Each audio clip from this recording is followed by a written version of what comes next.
요엘서를 특별히 묵상하면서 너무나 감사한 것은 개인적으로 이제 2장 후반부에 성령이 임하는 그 소망을 품고 이 요엘서를 준비했고요.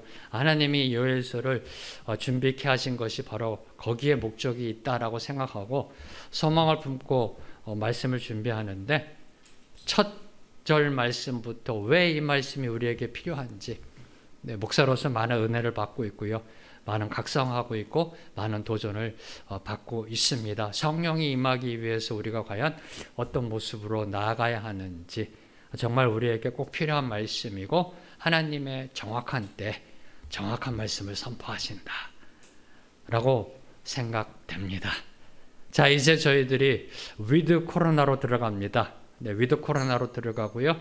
언젠간 또 우리들이 마스크를 벗고 그 전의 삶으로 돌아가며 함께 웃고 함께 즐기고 기뻐하는 그 예배 공동체 삶을 살아가게 될 날이 멀지 않았습니다. 이 전 세계가 위드 코로나로 지금 들어서고 있는 지금 이 시점에, 위드 코로나로 나아가는 이 시점에 많은 사람들이 던지는 질문이 있습니다. 코로나 팬데믹 이후의 삶은 과연 그러면 어떻게 될까? 그죠? 포스트 코로나 시대에는 과연 우리가 어떤 모습으로 살아가게 될 것인가? 사실 학자들은 이미 이 코로나가 시작되면서부터 이에 대해서 연구하고 분석하였고요. 이미 많은 저술과 연구 자료를 내놓았고요. 이제 우리들은, 일반 사람들은 이제 위드 코로나로 들어가니까 이제 거의 다 끝이 왔구나. 그러면 그 다음은 어떻게 변하게 될까? 에 대한 질문을 던지기 시작합니다. 이에 대해서 현 세대 가장 영향력 있는 국제정책 자문가 중에 한 사람이고요. 21세기 키신저라 불리는 페리드 자카리아라는 사람이 쓴 책, 팬데믹 다음 세상을 향한 10 레슨이라는 그 책 속에서 저희들이 지혜를 받고자 합니다. 개인적으로는 저희 양규희 집사님께서 카피본을 주셔서 이 책을 통해 지혜를 얻었습니다. 이 저자는 그 페리드 자카리아는 지금의 팬데믹이 9.11 그 테러나 또는 2008년 금융위기보다 더 위협적이다라고 평가합니다. 맞습니다. 그렇죠? 이 코로나 이 팬데믹은 9.11 테러의 그 전 세계적인 위기나 2008년 금융위기 또는 우리가 겪었던 IMF 금융위기보다 더 위협적이라 평가하고 있습니다. 그러면서 포스트 코로나 세상은 우리가 알고 있던 세상, 지금까지 경험했던 세상, 우리가 살아온 세상을 빨리 감기한 버전이 될 것으로 예측하고 있습니다.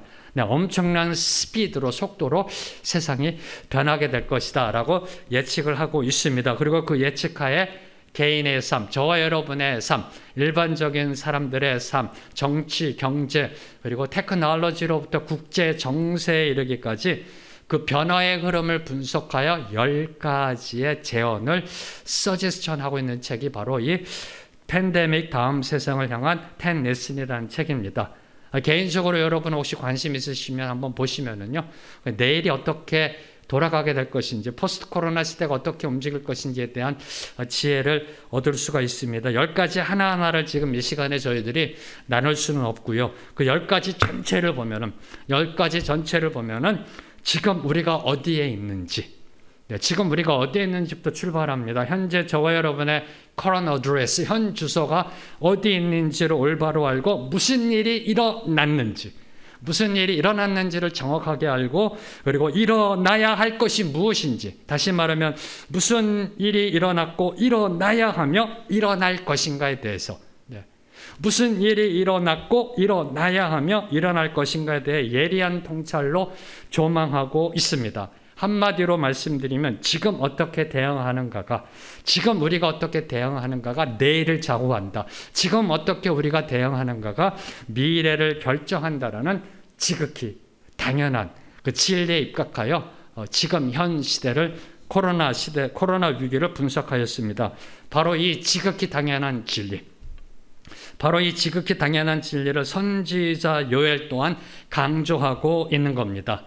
아마존과 뉴욕타임스가 극찬하며 베스트셀러로 선정한 이 자카리아의 책보다 무려 2900년이나 먼저 앞서서 선지자 요엘은 요엘서를 하나님의 계시받아 썼던 것입니다. 그 요엘서를 통하여 포스트 메뚜기 시대를 선포하고 있는 겁니다. 그 요엘서를 통하여 포스트 메뚜기 시대를 내다보며 지금 어떻게 대응해야 하는지, 지금 어떻게 준비해야 하는지에 대해서 교훈하고 있는 겁니다. 단, 자카리아와 요엘의 차이점은, 자카리아와 요엘의 이 차이점은 어떤 렌즈로 오늘과 내일을 바라보고 있느냐, 어떤 관점으로 오늘과 내일을 분석하고 있느냐, 인간의 관점이냐 하나님의 관점이냐, 그 차이일 뿐입니다. 정치, 경제, 국제, 역학적 관점으로 바라보느냐 아니면 성경적 관점으로 바라보느냐, 이 차이일 뿐이지 그 방법에 있어서는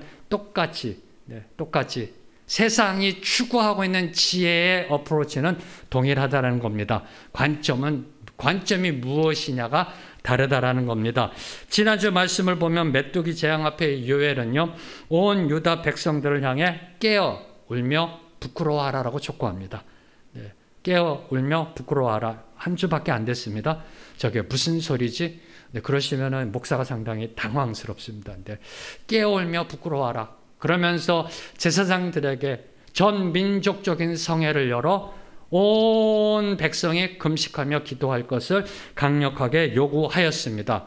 그 이유는 메뚜기 떼 재앙이 단순한 천재지변이 아니라, 단순히 천재지변이 아니라 유다 백성들의 불경건과 불의에 대한 하나님의 진노이자 곧 임박한 여호와의 날을 가리키고 있기 때문입니다.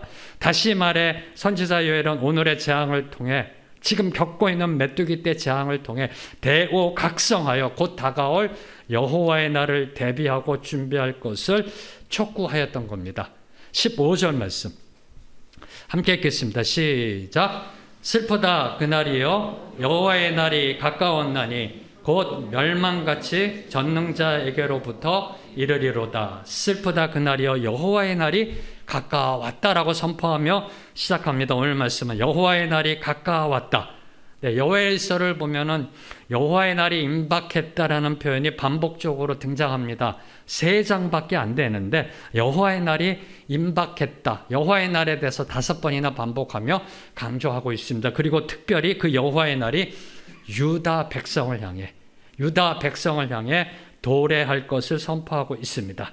자, 그러면 여호와의 날은 어떤 날인가요? 여러분은 여호와의 날이 어떤 날이라고 생각하고 있어요? 여호와의 날? 성경 사전들을 제가 찾아보니까요. 성경 사전들을 찾아보니까 각각의 다른 관점으로 설명하고 있습니다만 포인트는 다 동일합니다. 그 성경 사전들이 이야기하고 있는 여호와의 날은 여호와 하나님께서 이 땅에 개입하시어 이스라엘을 포함한 온 세상을 심판하시는 날, 온 세상을 심판하시는 날로 정의하고 있습니다. 먼저 구약을 보면 여호와의 날은 이스라엘의 역사 속에 이루어진 징계의 심판과 마지막 때 이루어질 최종 심판 모두를 계시하고 있습니다. 구약에 보면 여호와의 날은 이스라엘의 역사 속에 이루어지고 있는 징계의 심판, 아수르에게 멸망당하고 바벨론에게 멸망당하는, 그리고 마지막 때 이루어질 최종 심판, 하나님의 그 불의 심판을 계시하고 있고요. 신약에 들어와서는 예수 그리스도가 다시 재림하시는 날, 그분께서 다시 오시는 날, 그날에 이루어질 최후의 심판을 계시하고 있습니다. 그래서 신약에서는 이 여호와의 날을 주의 날 또는 그리스도의 날이다 라고 선포하고 있는 겁니다. 자, 그러면은 왜 선지자 요엘은 그 여호와의 날이 슬프다라고 선포하고 있는 것일까요? 슬프다 그날이여, 여호와의 날이 가까웠다. 왜 그러면 선지자 요엘은 그 여호와의 날이 슬프다라고 선언한 것일까? 이에 대해서 성경에서 여호와의 날이란 개념을 처음으로 사용한, 다시 말씀드리면 하나님으로부터 처음으로 여호와의 날이란 개념을 듣고 성경에 그 계시를 적은 이사야 2장 12절을 보면 다음과 같이 여호와의 날에 대해서 선포하고 있습니다. 함께 읽겠습니다. 시작. 대저 만군의 여호와의 날이 모든 교만한 자와 거만한 자와 자고한 자에게 임하리니 그들이 낮아지리라. 여호와의 날에 대해서 처음으로 성경이 계시하고 있는 그 모습은 심판의 날, 두려운 날, 무서운 날이라는 겁니다. 선지자 이사야는 당시 범죄한 남유다뿐만 아니라 온 세상에 대하여 하나님이 심판을 행하시는 크고 두려운 날이 도래할 것을 예언하며 선포하였습니다. 바로 그 하나님의 심판이 임할 때, 하나님의 심판이 임할 때 이 세상에 있는 모든 사람들은 두 그룹으로 나뉘어집니다. 좌우로 나뉘어지게 되어 있습니다. 하나님의 심판을 받아 구원받을 사람들, 그리고 또 하나는 하나님의 심판을 받아 멸망에 떨어질 사람들, 바로 이 하나님이 심판하신 날 나타나는 현상이라는 겁니다. 초래된 결과라는 겁니다. 이 세상에는 모든 사람들, 저와 여러분을 포함해서 하나님의 심판이 임할 때 그 심판을 받아 구원받을 사람들과 심판을 받아 멸망당할 사람들이 있게 된다는 겁니다. 바로 그 멸망으로 떨어질 사람들이 누구라고요? 교만한 자, 거만한 자, 자고한 자라고 선지자 이사야께서 선포하셨고요. 바로 그런 자들이 당시 하나님의 백성이라고 자부했던 유다 백성들이 될 수도 있음을 선지자 요엘이 경고한 겁니다. 하나님의 택한 백성, 하나님의 선민이라 자부하는 백성, 하나님께 나와 날마다 예배드리는 그 백성이 바로 교만한 자, 거만한 자, 자고한 자가 될 수도 있음을 선지자 요엘이 경고한 겁니다. 그래서 슬픈 날입니다. 하나님의 백성, 유다 백성에게 하나님의 심판이 임하여 멸망으로 나아가게 될 수도 있는 그날. 그래서 슬픈 날입니다. 여기서 슬프다라는 것은 나는 요새 조금 슬퍼, 가을이 오니까 마음이 쓸쓸해, 그 슬픔이 아닙니다. 그 슬픔의 감정이 아니라 비통함의 통곡과 처절함의 울부짖음이 있는 날, 바로 그 날을 가리키는 것이 슬프다라는 말입니다. 이 선지자 이사야가 경고한 교만, 거만, 자고는요, 단순히 자기를 높이는 잘난 척하는 갑질의 교만이 아닙니다. 네. 과장에서 부장으로 승진했다고, 부장에서 이제 이사가 되고 CEO가 됐다고 해서 교만해지는 그 모습, 인간의 그 교만해지는 모습, 그 모습이 아니라 여기서 말하고 있는 이 교만, 거만, 자고는요, 태초의 인간 아담과 하와처럼 하와가 하나님처럼 되고자 했던 그 교만을 가리키는 겁니다. 이 원어는요, 태초의 인간 아담과 하와가 하나님처럼 되고자 했던 그 교만, 그래서 선악과를 따먹었던 그 교만, 하나님의 자리에 서고자 했던 그 교만, 인간인 주제의 세상의 중심이 되고자 했던 그 교만, 하늘을 향해 하나님을 향해 바벨탑을 쌓아 올리는 그 교만, 바로 그 인본주의적 교만을 가리키고 있는 것이 이 교만이라는 그 원어적 의미입니다. 저와 여러분이 알고 있는 저 친구 참 교만해, 그 교만을 뛰어넘는 이런 신학적 의미가 있는 겁니다. 그런 자에게 하나님의 심판의 날, 여호와의 날은 크고 두려운 날이 될 것이다 라고 선지자 이사야가 선포한 겁니다. 사실 이 문맥적으로 보면요, 교만이라는 단어 하나만 사용해도요 전혀 그 의미를 전하는데 문제가 없습니다. 이 교만이라는 단어 하나만으로도 의미 전달에 아무런 지장이 없습니다. 근데 그럼에도 불구하고 유사한 의미의 세 단어, 교만, 자만, 자고를 삼중으로 반복한 이유가 뭘까요? 네. 그냥 교만하다. 이 교만한 의미는 잘난 척하는 교만이 아니라 하나님이 되고자 하는 교만이라니까, 이 원어적 의미가. 이거 하나만 사용해도 전혀 문제가 안 됩니다. 얼마든지 그 의미가 전달됩니다. 그런데 왜 하나님은 선지자 이사야를 통해서 교만, 거만, 자고라는 삼중으로 반복해서 강조시키셨던 것일까요? 저는 이 부분을 묵상하면서 두 가지를 깨달았습니다. 첫째, 3번 해서 반복하고 있다는 것은 이 땅에 교만한 자가 그리 많다라는 겁니다. 세상을 향해, 하나님을 향해 바벨탑을 쌓아 올려 자기가 중심이 되고 자기가 주인이 되려고자 하는 그런 인본주의적 교만한 자가 너무나 많음을 강조하는 표현이자 동시에 내가 중심이 되고자 하는 그 인본주의적 교만은 반드시 멸망당한다라는 것을 강조하는 표현입니다. 그래서 선지자 요엘은 여호와의 날이 어떻게 임한다? 멸망같이 임한다.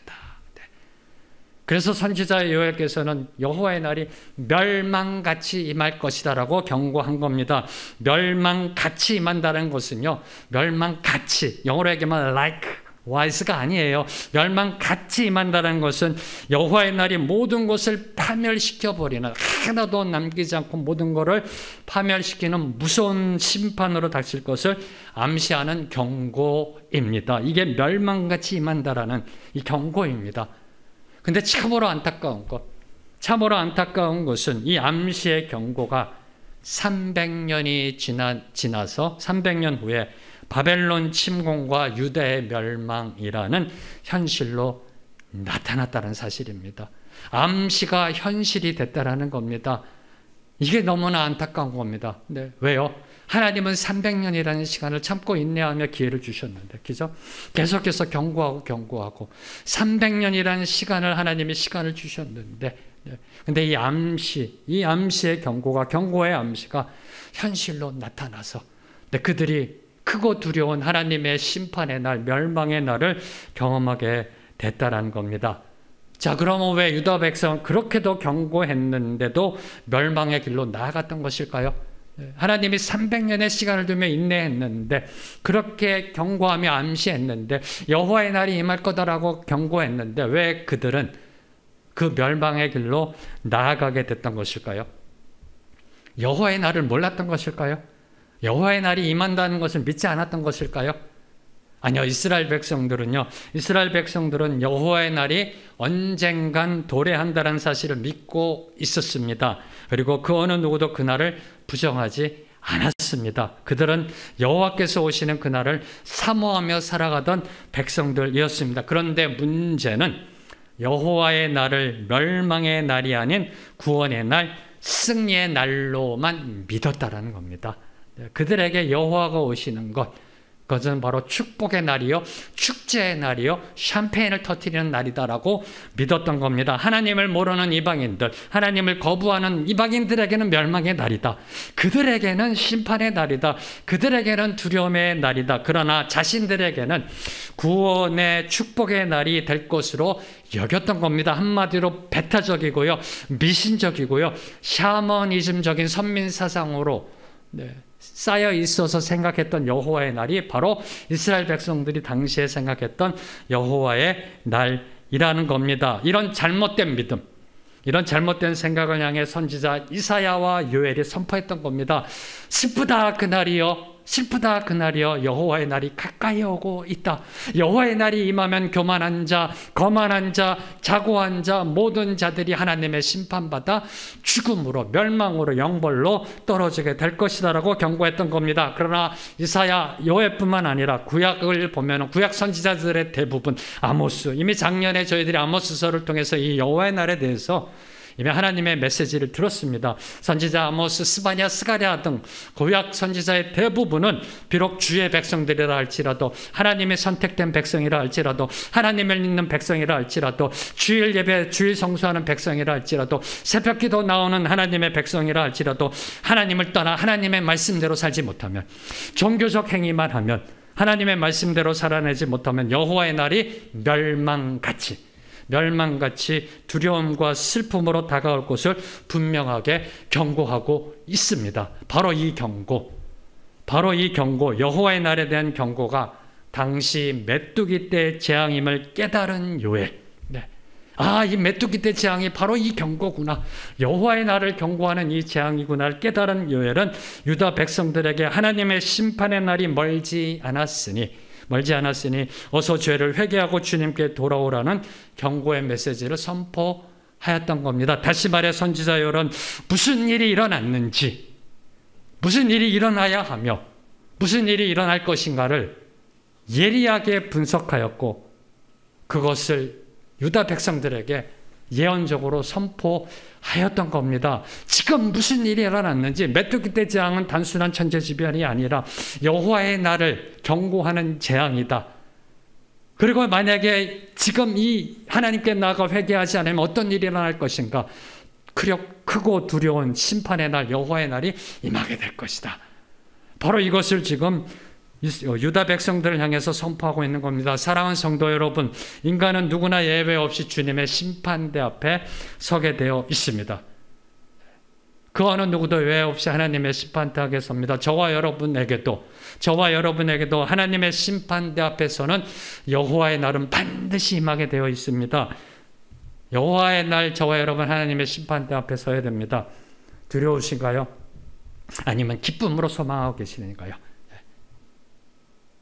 여러분의 이해를 돕기 위해서 이렇게 여러분에게 질문합니다. 만약에 지난 일주일 동안, 지난 월요일부터 어제 토요일까지 여러분의 삶의 모습을 하나님이 하나하나 지금 스크린을 통해 모든 성도들에게 보여주신다. 여러분이 말한 거, 여러분의 행동, 모든 걸 하나하나 보여주신다. 두려우세요? 아니면 박수치면서 볼 수 있으세요? 네. 저는 두렵습니다. 저 두려워요. 네. 하나님이 오늘 제 모습, 지난 일주일 동안 제 모습, 제가 말한 거, 제가 행동 지은 거, 제가 생각한 거, 네. 있는 그대로 쫙 여러분 앞에 보여준다. 두렵습니다. 창피하고 수치스럽고요. 네. 두렵습니다. 저와 여러분에게 왜 지금 코로나19라는 재앙을 주셨을까요? 왜 코로나 팬데믹이라는 아픔과 슬픔을 주셨을까요? 지금 나를 돌아보라는 겁니다. 네. 지금 나를 돌아보라는 겁니다. 아직 기회가 있다라는 겁니다. 지금 나 자신을 보게 하시고 지금 우리가 어디에 있는지 알게 하시고 향후 다가올 여호와의 날을 준비시키시기 위한 하나님의 은총의 손길이라는 겁니다. 다시 선포합니다. 지금 코로나19 재앙은 지금 저로 하여금 우리가 지금 어디에 있는지 내 모습은 어떤 모습인지 바로 보게 하시고 곧 도래할 여호와의 날을 준비케 하시는 하나님의 은총의 손길이다. 2900년 전 메뚜기 때 재앙이나 오늘 코로나19 재앙 앞에 우리 믿는 자들이 마땅히 취해야 할 자세, 회개라는 겁니다. 그분 앞에 엎드리라는 겁니다. 여호와의 날은 반드시 도래합니다. 반드시 도래하게 되어 있습니다. 오늘 밤에도 오실 수가 있습니다. 지금 당장이라도 주님께서 다시 오실 수 있다라는 그 급박함, 그 간절함, 갈급함의 기대와 소망으로 늘 깨어 있어야 됩니다. 하나님 앞에 늘 항상 부끄러움 없는 삶을 살아가도록 발버둥 쳐야 됩니다. 지난주 말씀에 윤동주 시인처럼 죽는 날까지 하늘을 우러러 한 점 부끄러움 없는 삶을 살아가도록 발버둥 치며 살아가야 한다는 겁니다. 왜요? 지금이 마지막 때이니까. 지금이 마지막 때이니까. 여기까지 묵상하면서 갑자기 하나님 앞에 질문을 하게 됐습니다.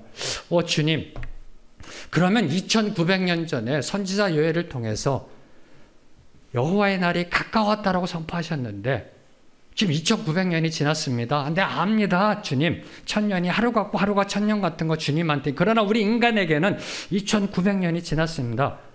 주님, 도대체 그날 언제 도래하는지요? 이 질문을 던지게 됐습니다. 2900년 전에 여호와의 날이 가까웠다라고 선포하셨는데 도대체 그날은 언제 도래하는지요? 언제 도래하는지요? 라는 질문을 던지게 됐습니다. 그러면서 다시 한번 오늘 본문 말씀을 쭉 보는데요. 본문 말씀을 보는데 여호와의 날이라는 그 단어, 특별히 히브리어 원어에 초점을 맞추게 됐습니다. 여호와의 날이라는 그 히브리어 원어, 그 날이라는 단어가 욤이라는 단어입니다. 욤, 히브리어로요. 네, 욤이라는 단어인데 그 앞에 관사가 없이 사용되어 있습니다. 하나님께서 관사를 빼신 겁니다. 영어로 얘기하면은 the day나 a day가 아니라는 겁니다. 그냥 day. 네, 그냥 day. The day of the Lord가 아니라 a day of the Lord가 아니라 관사, 특별히 정관사가 없이 그냥 사용하게 하셨다. 무슨 의미일까요? 여호와의 날이 연대기적으로 특정하게 정해져 있는 날이 아니다라는 사실을 하나님은 이미 선지자 요엘을 통해서 계시하신 겁니다. 문법적으로 인간에게 알아들으라고 이미 선포하셨던 겁니다. 다시 말해 그날 여호와의 날은 여호와 하나님의 섭리 안에서는 정해져 있으나 우리 인간들은 알지 못하는 날이다. 알지 못하는 날이다. 그래서 예수님께서는 때와 기한은 아버지께서 자기의 권한에 두셨다.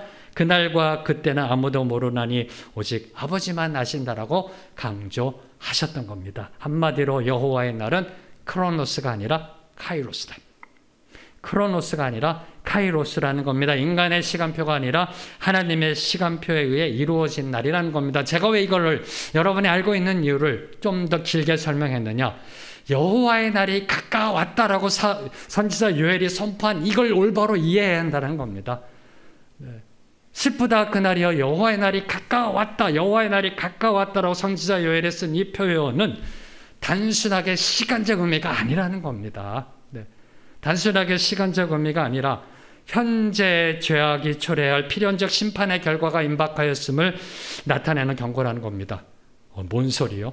제대로 이해하셨어요? 네. 제가 일부러 이렇게 정리했거든요. 네. 여러분이 제대로 이해하시나? 다시 선포합니다. 현재 죄악이 초래할 필연적 죄악의 심판이 임박하였음을 나타내는 경고다. 여호와의 날이 가까웠다는 것은 시간적으로 가까웠다는 것을 의미하는 것이 아니라요, 현재 지금 우리가 짓고 있는 죄, 나의 모습, 하나님 앞에 회개하지 않고 있는 그 모습이 초래할 죄악의 심판, 죄악에 대한 하나님의 심판은 반드시 임한다. 반드시 임한다. 그 임하는 것이 곧 도래하게 되어 있다. 임박한 그 심판을 경고하고 있다는 겁니다. 이게 여호와의 날이 가까웠다라는 표현입니다. 다시 말하면 하나님이 옐로우 카드를 드신 겁니다. 여호와의 날이 가까웠다는 것은 시간적으로 가까웠다는 의미가 아니라 인간의 죄악으로 인하여 초래된 필연적 죄악의 심판이 임박하였음을 나타내는 경고라는 겁니다. 다시 말해 죄악에서 속히 돌이키라는 경고가 여호와의 날이 가까웠다는 표현입니다.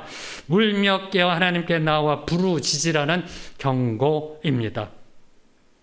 메뚜기 때 재앙을 겪고도 죄악에서 돌이키지 않으면, 메뚜기 때 재앙을 하나님이 보냈는데도 그걸 깨닫지 못하고 돌이키지 않으면 언제 어디서든 가까운 시일 안에 심판의 날을 맞이하게 된다는 사실을 선지자 요엘은 깨달은 겁니다.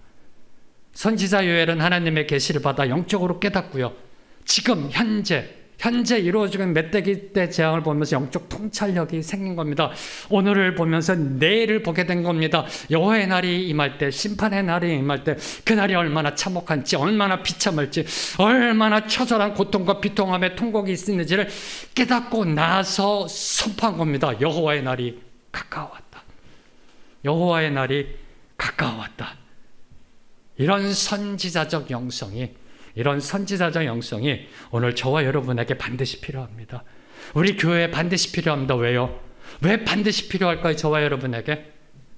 계시록 22장 20절 말씀. 네. 요한계시록 22장 20절 말씀 함께 읽겠습니다. 시작.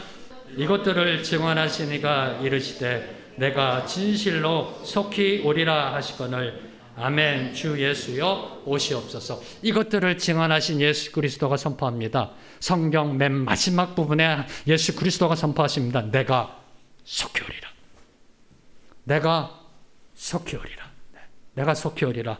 주 예수 그리스도가 속히 오시니까 여호와의 날, 주의 날이 속히 도래하는데 세상을 이대로 그냥 내버려두면 그 결과는 뻔하니까 누군가는 영적으로 깨어 있어야 한다는 겁니다. 저와 여러분이 깨어 있어야 된다는 겁니다.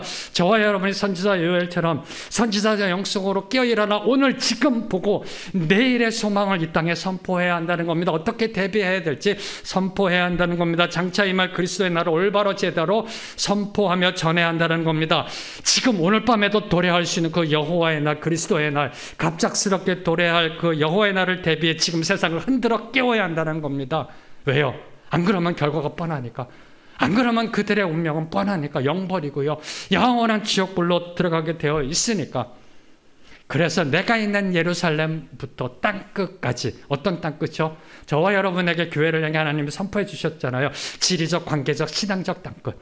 내가 있는 예루살렘으로부터 여러분의 지리적, 관계적, 신앙적 땅끝까지 예수 그리스도 십자가의 복음을 들고 나아가야 합니다. 왜요?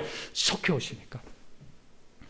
내일 할게요. 예수 속히 오신다고 그러셨으니까. 네. 그게 1시간 뒤가 될 수도 있다라는 겁니다. 네. 이게 여호와의 날이 가까웠다라는 그 의미 속에 들어가 있는 겁니다. 바로 이 선지자적 영성을 가지고요, 땅끝까지 그 주님의 복음을 전하는, 깨어 전하는 이 선교적 교회가 바로 저희 생명의 길 교회가 되기를 간절히 소망하며 선포합니다. 이제 16절부터 20절을 보면요, 여호와의 날이 임하면 어떤 일이 일어나게 될 것인가, 여호와의 날이 임하면, 여호와의 날이 가까웠는데 그 날이 임하면 어떤 일이 일어나게 될 것인가를 메뚜기 때 재앙, 지금 겪고 있는 메뚜기 때 재앙과 기근, 가뭄을 통해서 보여주고 있습니다. 여호와의 날이 임하면 얼마나 무섭고 두려운지를 생생하게 묘사하고 있습니다. 먼저 16절을 보면 여호와의 날은 식물이 끊어지는 날, 식물이 끊어지는 날이고 먹을 것이 없어서 생존하기가 힘들어진 날, 심지어 성전에서의 기쁨과 즐거움이 끊어지는 날, 교회에 와도 기쁨과 즐거움이 없는 날, 한마디로 말하면 육적 양식과 영적 양식의 공급이 끊어지는 날, 저주받은 날입니다. 육적 양식과 영적 양식의 공급이 끊어지는 날. 그리고 17절은 기근으로 인해 씨는 썩고요, 곡식 창고는 비고 논밭의 곡식은 시들어버린 날로 묘사합니다. 17절 말씀 다시 한번 읽겠습니다. 17절 말씀, 시작. 씨가 흙덩이 아래에서 썩어졌고 창고가 비었고 곡관이 무너졌으니 이는 곡식이 시들었음이로다. 한마디로 씨가 말라버리는 재앙이 임하는 날, 그게 여호와의 날이 된다는 겁니다. 씨가 말라버리는, 씨를 뿌렸는데 흙 아래서 썩어버리는, 싹이 트지 못하고 썩어버리는, 그래서 곡식의 창고는 비어지게 되고 모든 것이 다 말라 죽어버리는 날, 그날이 여호와의 날이라는 겁니다. 특별히 이 17절 말씀, 이 17절 말씀을 묵상하면서 너무나 두려우면서도 감사한 것이 바로 이 17절이 우리 한국교회 내일을 보여주는 경고라는 겁니다. 우리 한국교회 내일을 보여주는 경고라는 겁니다. 만약에요, 저는 이렇게 생각했어요. 만약에 코로나19 이 재앙이 없었더라면 이 17절 말씀 그냥 단순한 일반적인 경고로 받아들이며 넘어갈 수 있었을 텐데, 코로나19로 인해서 지금 우리가 어디에 있는지를 보게 하시더라고요. 지금 우리가 어디에 있는지, 무엇을 해야 하는지, 하지 않았을 때 어떤 일이 일어날지에 대해서 하나님이 경고해 주시더라고요. 이 17절 말씀은 한국교회 내일을 보여주는 경고입니다. 특히 청년과 차세대의 씨가 말라버리고 있는 현실, 청년과 차세대의 씨가 말라버리고 있는 현실, 지금 청년 복음화율이 3%도 안 된다라는 그 현실을 직시하라는 경고, 이 경고를 지금 저와 여러분에게 주고 있는 겁니다. 코로나19가 아니었더라면 이 부분에 있어서 저와 여러분이 정말 이 안타까운 심정으로, 비통함에 이 정말 애절함으로 하나님께 이 문제를 갖고 나아가지 못했을 겁니다. 코로나19가 우리 앞에 닥쳤기 때문에. 다시 한번 이 부분이요, 너무나 안타까움으로 다가오는 겁니다. 이 현실이요, 청년 복음화율이 3%도 안 된다. 3%도 안 된다. 이 현실이 얼마나 정말 중요한가를 갖다가 증명하는 것이요, 크리스찬 신문도 아니고요, 크리스찬 잡지도 아니에요. 매일경제, 매경에서 이 주제를 다루더라고요. 매경에서 올해 2021년 2월 19일자 인터넷 기사를 보면, PPT 띄워주실래요? 이렇게 헤드라인 뉴스가 떴더라고요. 개신교 청년 절반 10년 후 교회 안 다닐 것. 어디서요? 매경이 지금 심각하다는 겁니다. 대한민국 교회 내일의 씨앗이 말라 죽고 있다는 것을 보여주는 경고장이라니까, 하나님이요. 크리스천 신문이 아니라니까요. 국민일보가 아니라니까요. 크리스천 라이프가 아니고 크리스천 타임스가 아니라니까요. 매경이, 매일경제신문이 이 주제를 다룰 정도로 심각하다는 겁니다. 다시 보여주실래요? 그래서 이 매경 기사에 나온 걸 그대로 한번 여러분에게 읽어드리겠습니다. 목회 데이터 연구소가 21세기 교회 연구소 등과 공동으로 지난 1월 전국 19세에서 39세 청년 700명을 대상으로 조사한 결과, 기독교 신앙을 가진 응답자의 40%가 10년 후엔 신앙은 유지하지만 교회 나가지는 않을 것 같다고 답했다. 아예 기독교 신앙을 버릴 것 같다고 응답한 비율도 7%나 돼 전체 응답자의 47%가 교회를 다니지 않겠다고 답했다. 한편 지금 현재 교회에 꼬박꼬박 출석하고 있는 열성신자 청년들 중 36%도 10년 후 교회를 나가지 않거나 신앙을 포기할 것이라고 답해 충격을 주고 있다. 오 주님, 오 주님. 이 정도니까 매경도 다루는 거 아닐까요? 지금 청년화 복음화율이 3%도 안 되는데 10년 뒤에는 1.5% 아래로 내려간다는 겁니다. 별로 실감이 안 되세요?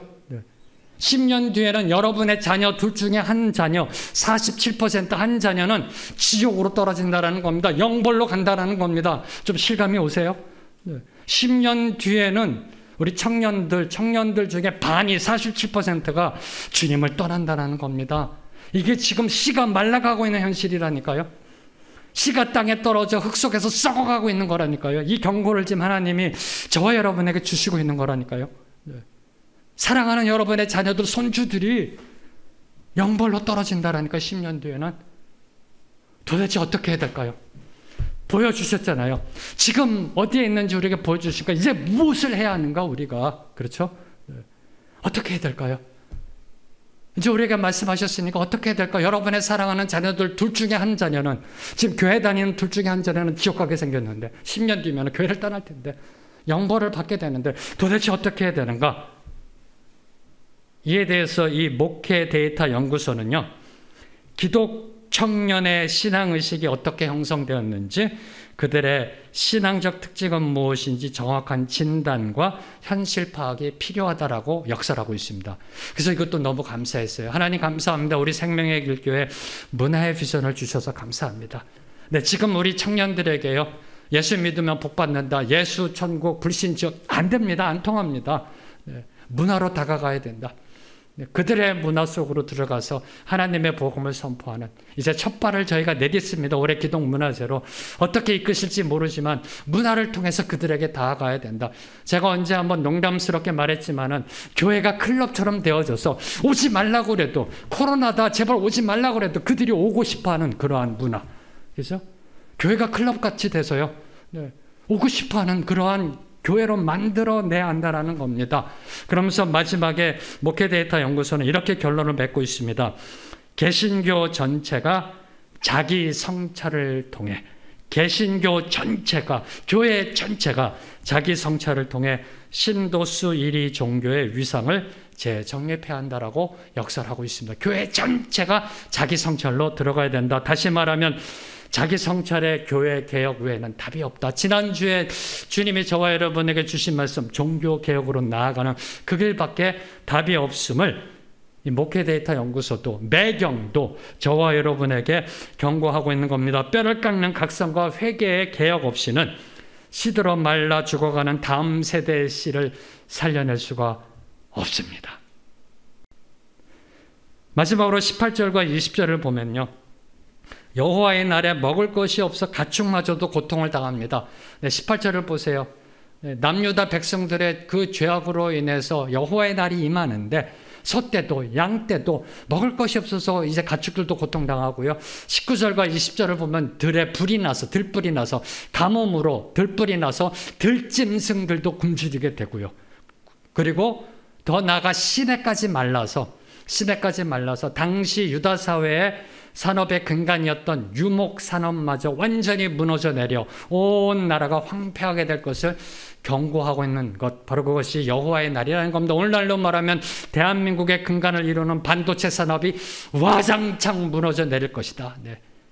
당시 유다의 그 산업의 근간이 되는 유목마저도 무너져 내려 온 나라가 황폐하게 될 것을 보여주고 있는 경고입니다. 남유다 백성들이 하나님 앞에 나아가 불경건과 불의로 우상 숭배하며 나아간 그 결과가 그들의 양떼, 소떼, 가축들이 고통받고 들짐승들이 고통받고요, 시내가 말라버리고 온 나라가 황폐로 돌아간다. 뭘 의미할까요? 이는 아담의 범죄로 인하여 땅이 가시와 엉겅퀴를 내는 저주를 받은 것처럼, 아담과 하와의 범죄로 인하여 땅이 가시와 엉겅퀴를 내는 그 저주받은 것처럼 교회가 교회답지 못할 때, 저와 여러분이 하나님의 성도답게 살아가지 못할 때 세상의 고통과 신음에 빠지게 될 것을 경고하고 있는 겁니다. 지금 우리나라는 경제적으로, 물질적으로는 번영과 정말 풍요의 삶을 누리고 있습니다. 지금까지 한국, 대한민국 건국 이래 지금처럼 경제적으로 풍요로운 때는 없습니다. 그런데 사회적으로, 문화적으로, 도덕적으로, 윤리적으로 타락했습니다. 온 사회가 부패하고 썩어가고 있습니다. 지도자로부터 일반 국민에 이르기까지요. 온통 나라가 혼란과 무질서와 부패입니다. 온갖 죄악으로 덮여 있고요, 영적으로 병들어 죽어가고 있는 시대가 바로 지금 저와 여러분이 살아가고 있는 시대라는 겁니다. 이는 한마디로 오늘날 한국 교회가 세상의 소금과 빛으로 살아가고 있지 못하다라는 현실입니다. 8만 개가 넘는 교회, 1000만 명이나 되는 기독교인, 25%, 우리나라 인구의 25%가 기독교인인데 온갖 사회는 죄악으로 관영되어져 있고 영적으로 병들어 죽어가고 있다라는 겁니다. 한국 교회가 그들의 영적 필요를 채우지 못하고 있다. 다시 말해 영적 권위를 잃어버려 그들에게 어떤 영향력도 주지 못하고 있음을 반영하고 있는 겁니다. 왜요? 교회가 인본주의, 물질주의, 세속주의에 빠져 타락하고 변질되었기 때문에 이 시대 청년들이 교회를 떠나는 이 혹독한 춘공기를 앞두고 있는 이 교회의 희망은 딱 하나입니다. 개혁입니다. 그리고 그 개혁을 이끌 지도자의 출현, 이걸 위해 저와 여러분이 기도해야 한다는 겁니다. 그 개혁을 이끌 지도자 주님 보내주시옵소서. 선지자적 영성을 지닌 지도자를 세워 주시옵시고 하나님의 마음에 합한 지도자, 지금 이 시대를 올바로 분석하고 내일의 하나님의 여호와의 날을 대비하며 나아가는 그 하나님의 능력을 갖춘 지도자가 필요합니다. 21세기 쯔빙글리, 21세기 마틴 루터, 21세기 존 켈빈이 필요한 시대가 지금 바로 저와 여러분이 살고 있는 이 시대라는 겁니다. 이 부분을 왜 저와 여러분이 기도해야 한다는 겁니다. 저는 믿습니다. 기도할 때 하나님이 세우실 겁니다. 하나님이 세우셔서 다시 하나님의 나라를 이 땅에 선포하며 나아가시게 될 줄로 믿습니다. 자, 그러면 저와 여러분은 어떻게 해야 될까요? 저와 여러분은 뭘 하면 될까요? 제가 암만 생각해도 주님 보시기에 지도자급은 아니니까, 그죠? 네. 나는 지도자급이 될 수가 없어. 그럼 뭘 해야 될까요? 오늘 말씀 19절에 보면은 선지자 요엘은 이렇게 선포합니다. 함께 따라하겠습니다. 여호와여 내가 주께 부르짖으오니, 여호와여 내가 주께 부르짖으오니. 다시 한번 선포합니다. 여호와여 내가 주께 부르짖으오니. 지난주 말씀에 이어 다시 한번 하나님께 나아가 통회하는 심령으로 기도해야 함을 강조하고 있습니다. 지금 나는 뭐 해야 되는가? 기도해야 한다는 겁니다. 지금은 우리 모두가 여호와 하나님께 부르짖을 때입니다. 여호와여 주여 주여 부르며 기도할 때라는 겁니다. 메뚜기 때 재앙은 하나님으로부터 온 진노의 재앙이기에, 메뚜기 때 재앙은 하나님으로부터 온 재앙이기에 그 재앙을 거두어 주실 분도 하나님이십니다. 그 재앙을 거두어 주실 수 있는 분도 하나님이십니다. 그 하나님 앞으로 나아가 회개의 기도로 자비와 용서와 긍휼을 구해야 한다는 겁니다. 오늘의 코로나 재앙 속에 저와 여러분이 지금 겪고 있는 이 코로나19 팬데믹의 재앙 속에 내일의 소망을 보기 위해선, 포스트 코로나의 소망을 보기 위해선 그 재앙을 거두어 주실 하나님께 나아가 깨어 울며 부끄러워야 합니다. 그리고 함께 나와 부르짖으며 참회의 자리로 나아가야 한다는 겁니다. 그 기도의 자리로 나아갈 때 기억해야 할 것, 반드시 기억해야 할 것, 내가 주께 부르짖으오니, 이겁니다. 내가 주께 부르짖으오니. 선지자 요엘은 제사장과 온 백성을 향해 하나님 앞으로 나아가 성회로 모여 금식하며 기도할 것을 촉구하였습니다. 네. 그리고 본인도 스스로 하나님 앞에 나아가 무릎 꿇고 기도했다라는 겁니다.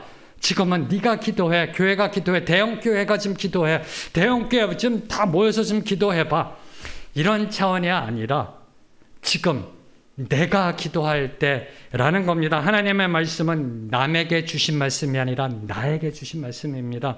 하나님의 말씀은 저들에게 주신 말씀이 아니라 우리에게 주신 말씀입니다. 하나님의 말씀은 어제 과거에 주신 말씀이 아니라 오늘 지금 우리에게 주신 말씀이라는 겁니다. 내가 주께 부르짖으오니, 내가 주께 부르짖으오니. 개혁은 나부터 시작됩니다. 개혁은 나부터 시작되고요. 포스트 코로나 이후에 그 시대의 소망은 내가 어떻게 하느냐로부터 시작된다는 겁니다. 저는 한 가지 분명한 사실은 포스트 코로나를 이끌 사람은 말이 아닌 행동으로 본을 보여주는 사람이다.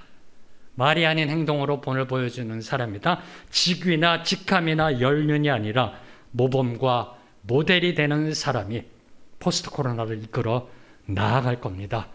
바로 그 사람이 저와 여러분이 되기를 소망합니다. 저희 교회가 되기를 소망합니다.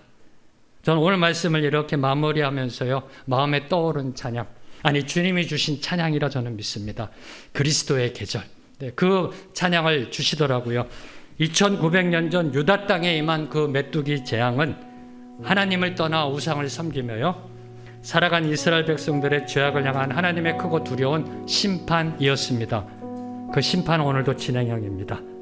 그 심판은 오늘도 진행형입니다. 여호와의 날은 가까이 임하였고 반드시 도래할 것입니다. 진리입니다. 여호와의 날은 가까이 임하였고 반드시 도래할 겁니다. 그날이 이르기 전에, 그리스도의 날이 도래하기 전에 한 가지 소망합니다. 주님, 그날이 이르기 전에, 그리스도의 날이 도래하기 전에 다시 한번 그리스도의 계절을 경험하게 하옵소서. 그리스도의 날이 임하기 전에 다시 한번 그리스도의 계절을 경험한 우리 모두가 되게 하여 주시옵소서. 주님, 포스트 코로나가 그리스도의 계절이 되게 하여 주시옵소서. 저희들이 믿음으로 나아가 기도할 때 주님은 들어주실 겁니다. 포스트 코로나가 그리스도의 계절이 될 줄로 믿습니다. 이 소망을 품고 함께 찬양하며 나아갑니다.